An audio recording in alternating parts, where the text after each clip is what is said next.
আমি এখন আছি স্লিপার কোচে, আর স্লিপার কোচের অবস্থা দেখো কীরকম কি ভিড়। আমার তো আপার বাত, আমি তো কাউকেই বসতে দিইনি, দেখো আমি কাউকে বসতে দেবো না।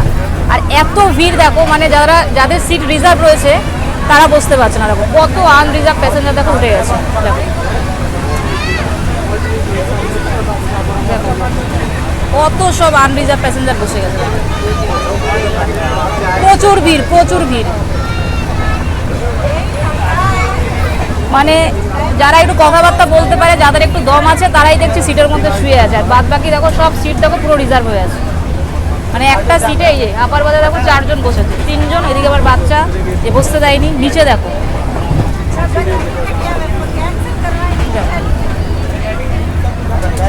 এরাও কাউকে বসতে দেয়নি ওপরে। এখন আমি একটা কাজ করি, আমি শুয়ে পড়ি, তাহলে আমার সিটটা আবার রিজার্ভ হয়ে যাবে।